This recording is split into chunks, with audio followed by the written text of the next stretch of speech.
Olá, hoje nós vamos comentar as atividades referentes ao realismo, né? O realismo acontecido em Portugal e acontecido aqui também no Brasil na segunda metade do século XIX. Tá? Então, vamos lá.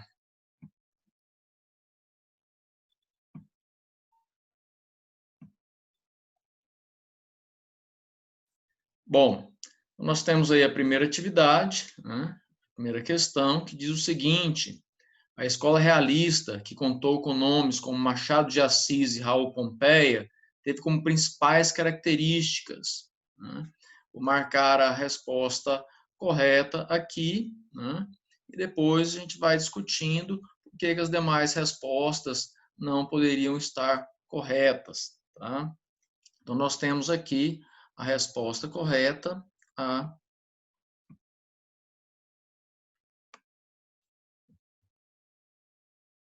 letra C. Tá? Retratar a sociedade e suas mazelas, né, seus problemas, seus vícios, em uma linguagem irônica e impiedosa sobre o homem e suas máscaras sociais. Né? Então, Machado de Assis ele foi um hábil escritor nesse sentido, né, em retratar o homem, né, de uma maneira irônica, né, apresentando ali seus defeitos, né,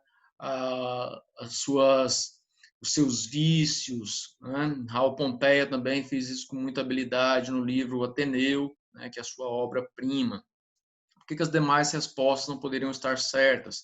Primeiramente, vai falar ali que a escola realista tem como principais características o retorno aos ideais românticos defendidos pela literatura indianista de José de Alencar. Ao contrário disso, né? A escola realista ela não tem nada dos ideais românticos, pelo contrário, ela vem a contrapor-se, né, a esses ideais. Preocupação com a métrica e com a metalinguagem na arte literária. Também não é isto, né? Estamos falando aqui de prosa, né?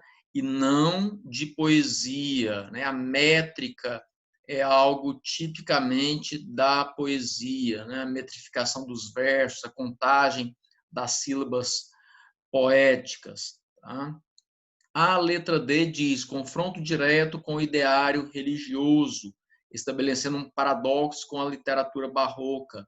De forma nenhuma, né? Também poderia ser a resposta correta.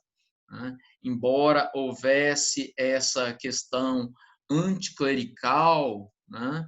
Não mais ligada aos aspectos da literatura barroca, então. A defesa da cultura popular brasileira, resgatando símbolos e arquétipos do folclore nacional.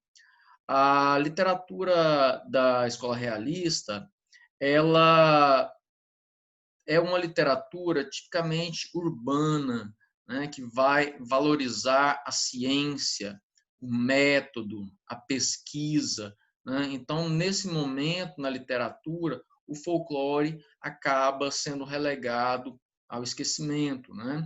Nós vamos verificar que a questão do folclore nacional ele vai ser retomado já no movimento modernista do século XX, certo? Então, a questão de número 2, nós temos aí um trecho de Memórias Póstumas de Brás Cubas, né, que diz o seguinte: não tive filhos, não transmitia a nenhuma criatura o legado de nossa miséria. Então, podemos afirmar que Machado de Assis filiou-se à tendência, né, muito simples essa questão, uma vez que nós estamos trabalhando esse assunto, a estética, né, realista, a tendência realista. Né? O modernismo vai acontecer já a partir de 1922. Né? O naturalismo é uma escola literária que vai acontecer concomitantemente ao realismo. Né? Nós vamos trabalhá-lo numa outra oportunidade. A estética arcade, né? Ela vai acontecer anteriormente ao romantismo, né? E o positivismo aí, que na verdade é uma corrente filosófica, né? E não uma corrente literária, certo? Então, a questão de número 3. Sobre o realismo, é incorreto afirmar que A resposta correta aí é também a letra C, né? Utiliza uma linguagem repleta de maneirismos, com predominância da subjetividade, cuja estética contemplava a metalinguagem e o ideal da arte pela arte. Então, vamos por parte aqui. Primeiramente, utiliza uma linguagem repleta de maneirismos. O maneirismo, ela é uma situação, né, uma ferramenta, um instrumento que foi utilizado na literatura barroca, tá? Uma ferramenta utilizada na literatura barroca, cuja linguagem era extremamente rebuscada, né? A predominância da subjetividade. O realismo é o contrário disso, né? Ele vai trabalhar justamente com a objetividade, né? Aquilo que pode ser contemplado por outros, né? Aquilo que pode ser provado empiricamente, né?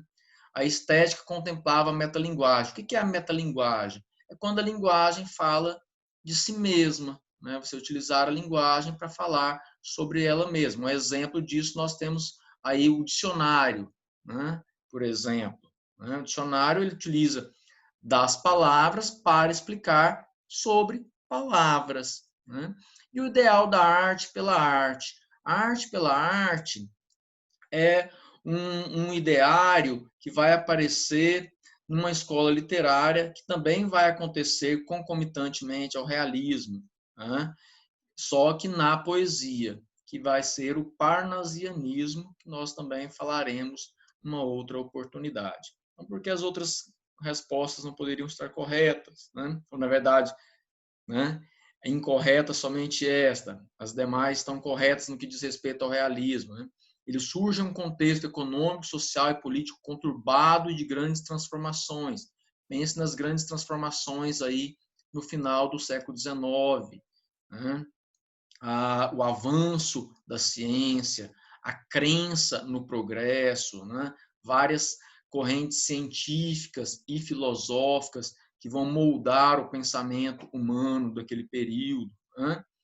Faz uma dura crítica ao romantismo e à maneira idealizada com a qual o homem era retratado pelos olhos dos escritores que se dedicaram a essa escola literária. Sim, né? O realismo vai fazer, sim, essa crítica ao romantismo, né? Que é a escola literária que antecede o movimento realista.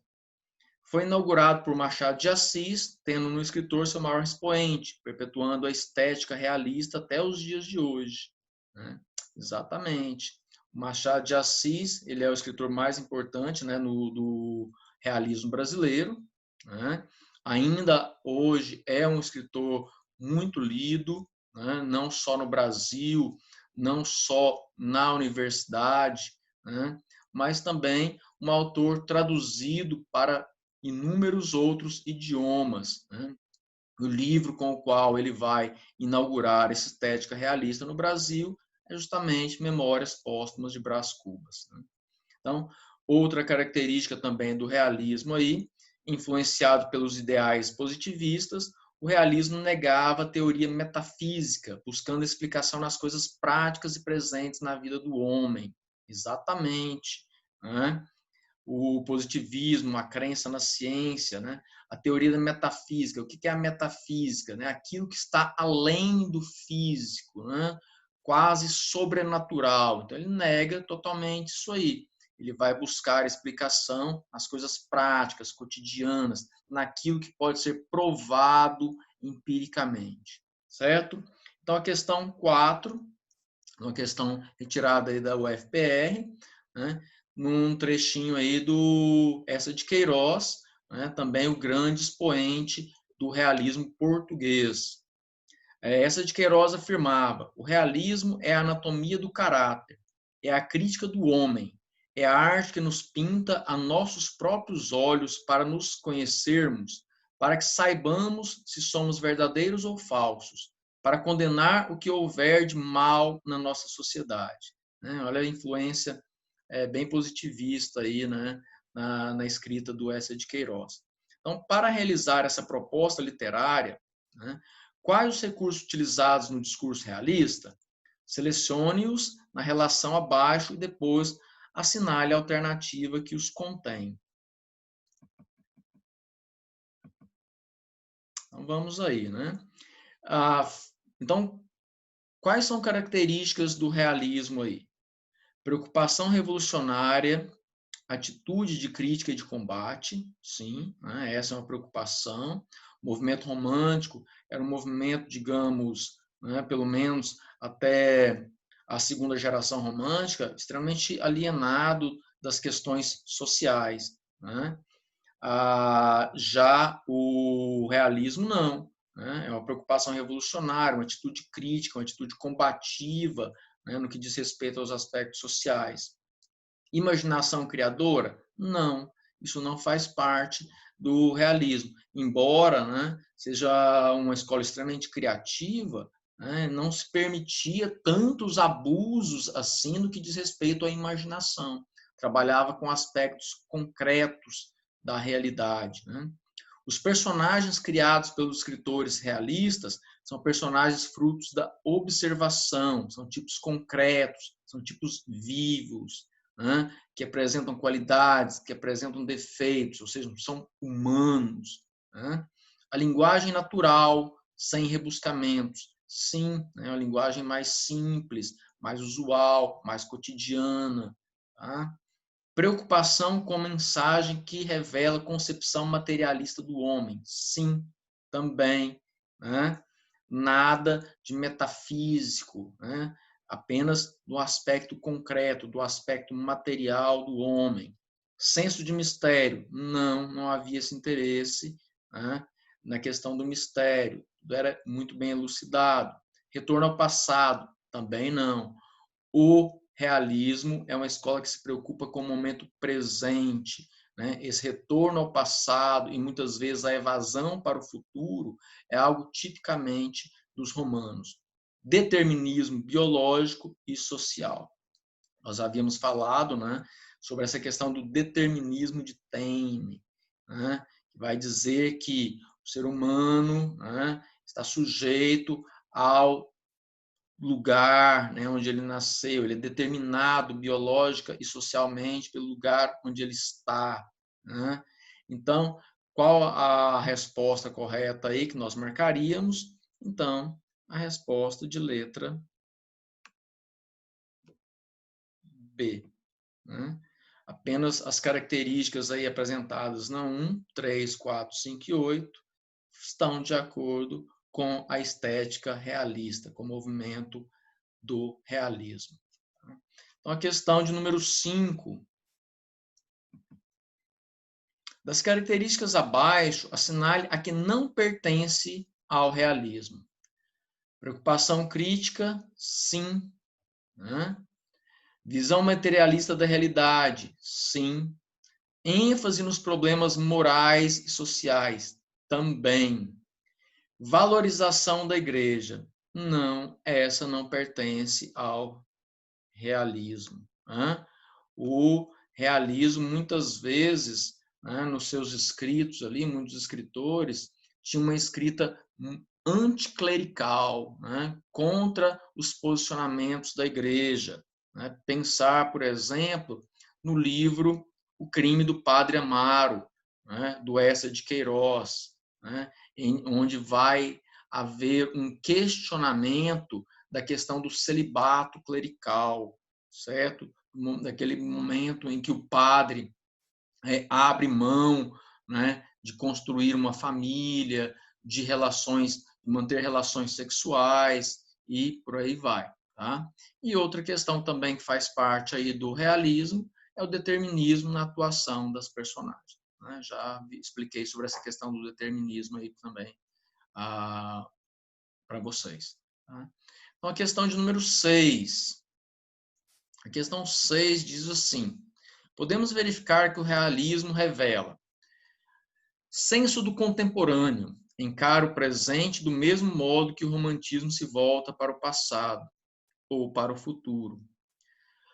2. O retrato da vida pelo método da documentação, em que a seleção e a síntese operam buscando um sentido para o encadeamento dos fatos, né? Essas relações de causa e efeito, né? Bem típicas, né? Essas relações bem típicas da ciência, né? Estarão presentes, então, aí no realismo. Técnica minuciosa, dando a impressão de lentidão, de marcha quieta e gradativa pelos meandros dos conflitos, dos êxitos, dos fracassos, né? Então, tudo isso aí vai aparecer também no realismo. Então, qual a resposta correta aí que nós poderíamos marcar?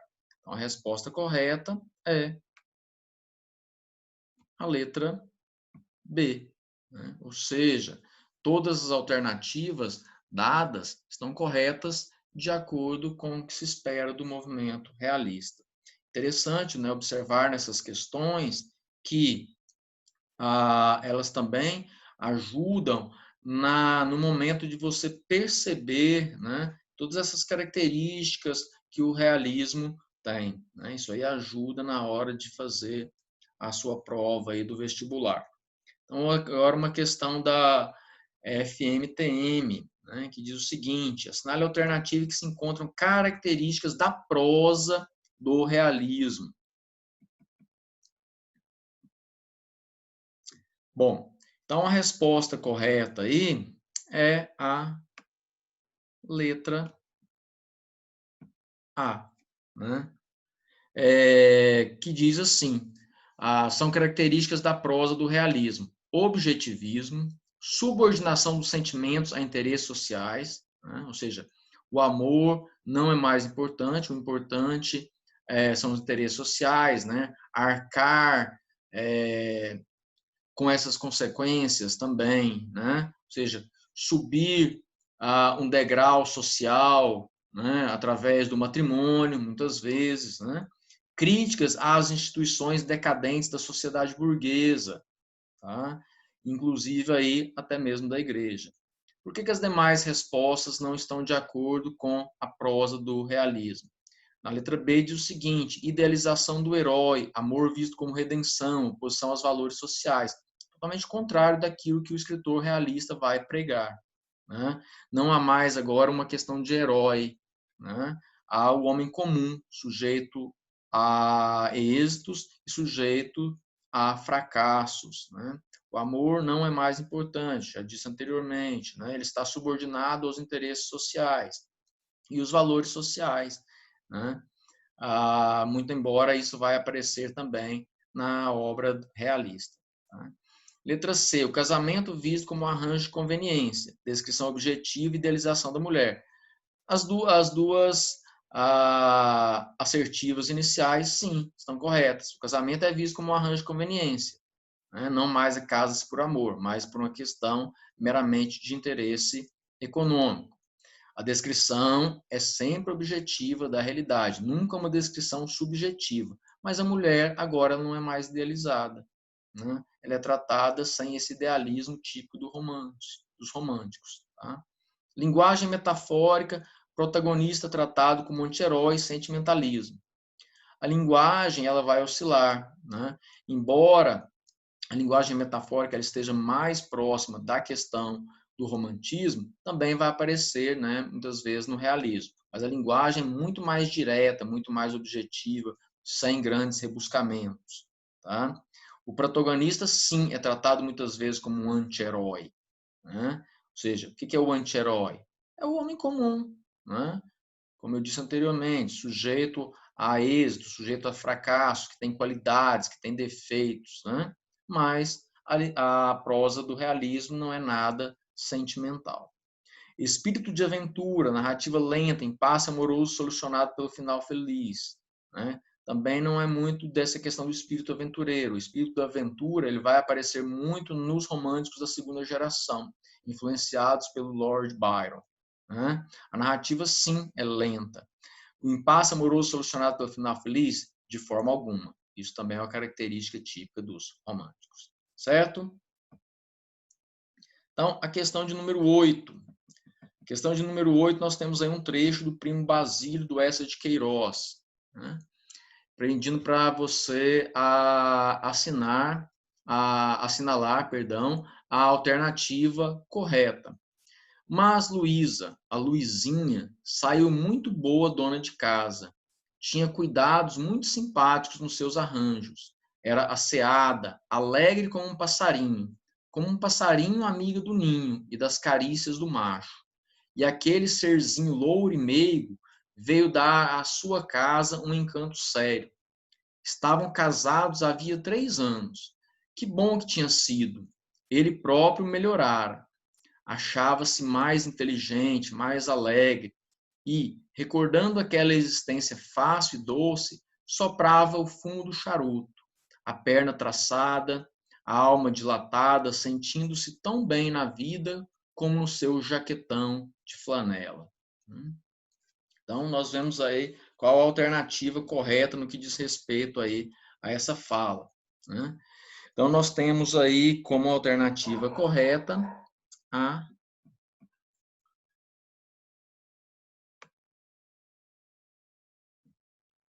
letra D.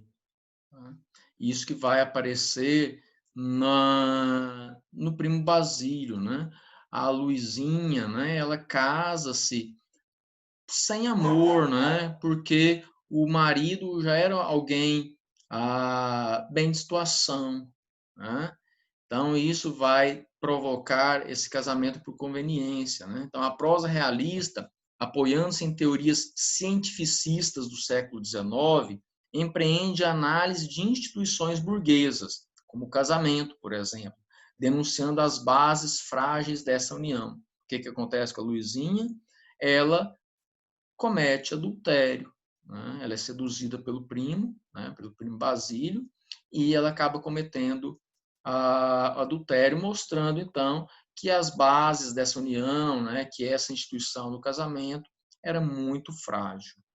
Tá? Por que as demais questões, as demais assertivas não estão corretas? Né? Diz assim na letra A. A prosa realista, com intuito moralizador, desmascara o casamento por interesse, tão comum no século XIX para defender uma relação amorosa autêntica, segundo princípios filosóficos do platonismo. Não, não é isso, né?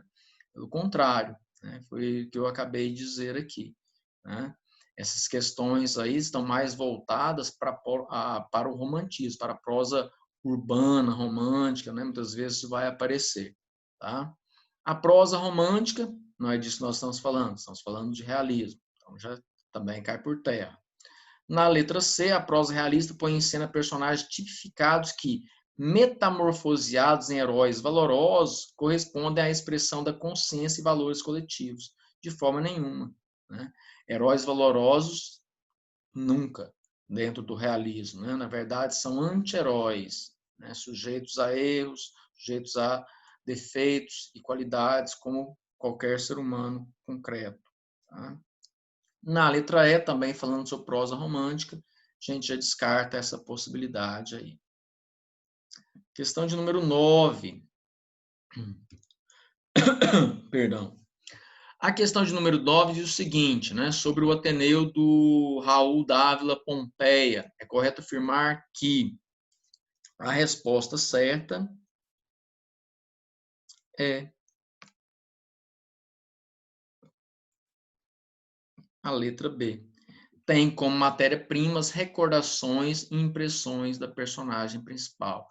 Esse livro é construído a partir dessa perspectiva, né? A partir da perspectiva do protagonista, né? Que vai, quando criança, integrar essa escola, né? O Ateneu, que é uma escola dessas em que o aluno ficava em regime fechado ali, né? Saindo às vezes durante o período de férias. No mais, ele ficava ali estudando e morando, né, em regime de internato. Tá? As demais questões aí apresenta todas as características do realismo, exceto a influência do meio sobre o comportamento do indivíduo. Também não vai aparecer isso aí de uma maneira tão apurada. Constitui-se um documento fotográfico da realidade objetiva. Não é necessariamente, também aparece um ponto de vista aí do personagem principal. Segue uma ordem cronológica apoiando-se no real. Não é isso também, né? Uma vez que é uma divagação da personagem, ele está contando as suas memórias, aquilo que passou. Né? Não se atém a reflexões críticas em relação ao contexto social, né? Pelo contrário, há sempre uma reflexão crítica, né, a todo momento sobre a vida desses meninos dentro dessa escola, em regime de internato, né? Então, ele vai fazer essa crítica a essa instituição, que era modelo da época, né? Uma escola de melhor qualidade, mas que lá dentro apresentava uma série de mazelas, né? A hierarquização de poder, punições morais, né? Punições psicológicas, punições físicas, né? Tudo isso vai aparecer também na obra, certo? Então, para a última questão aí, a questão de número 10, nós temos aí o capítulo do Memórias Póstumas de Brás Cubas, né? Diz: saí dali a saborear o beijo, não pude dormir, estirei-me na cama, é certo, mas foi o mesmo que nada. Ouvi as horas todas da noite. Usualmente, quando eu perdi o sono, o bater da pêndula fazia-me muito mal. Esse tic-tac soturno, vagaroso e seco parecia dizer a cada golpe que eu ia ter um instante menos de vida. Imaginava então um velho diabo, sentado entre dois sacos, o da vida e o da morte, e a contá-lo assim: outra de menos, outra de menos, outra de menos, outra de menos. O mais singular é que, se o relógio parava, eu dava-lhe corda, para que ele não deixasse de bater nunca, e eu pudesse contar todos os meus instantes perdidos. Invenções há, que se transformam ou acabam. As mesmas instituições morrem. O relógio é definitivo e perpétuo. O derradeiro homem, ao despedir-se do sol frio e gasto, há de ter um relógio na algibeira, para saber a hora exata em que morre. Naquela noite, não padecia essa triste sensação de enfado, mas outra e deleitosa. As fantasias tumultuavam-me cá dentro. Vinham umas sobre as outras, à semelhança de devotas que se abalroam para ver o anjo cantor das procissões. Não ouvia perdidos, mas os minutos ganhados. Então diz assim: o capítulo apresenta um instante em que Brás Cubas vive a sensação do beijo trocado com Virgília, casada com Lobo Neves, né? Nesse contexto, a metáfora do relógio desconstrói certos paradigmas românticos, porque nós temos aqui a resposta correta, a letra D. Né? O relógio representa a materialização do tempo e redireciona o comportamento idealista de Brás Cubas. Né? Materialização do tempo, né? Essa preocupação da estética realista, né? Com a ordem, né? Com a organização, com a questão material, né? Vai aparecer justamente nesse trecho aí do Machado de Assis. Né? O narrador e Virgília não têm a percepção do tempo em seus encontros adúlteros. Né? Embora sejam encontros adúlteros, sim, eles tinham essa preocupação com a chegada do Lobo Neves, né? E tudo mais ali. Como defunto autor, Brás Cubas reconhece a inutilidade de tentar acompanhar o fluxo do tempo. Não, dentro da narrativa, né, embora ele seja um defunto autor, né, ele tem essa preocupação em narrar, né, cronologicamente os acontecimentos ali durante o momento que estava vivo. Na contagem das horas, o narrador metaforiza o desejo de triunfar e acumular riquezas. Essa metáfora também não vai aparecer de forma nenhuma aí na escrita do Machado. Né? A metáfora aí é justamente para essa questão de mostrar, né, essa preocupação do realismo com a organização, né, com a questão material. O narrador compara a duração do sabor do beijo à perpetuidade do relógio. Aí nós teríamos uma metáfora, e não seria isso aí também. Certo? Bom, qualquer dúvida, então, estou à disposição de vocês, tá? Fico por aqui, me despeço, até uma outra oportunidade.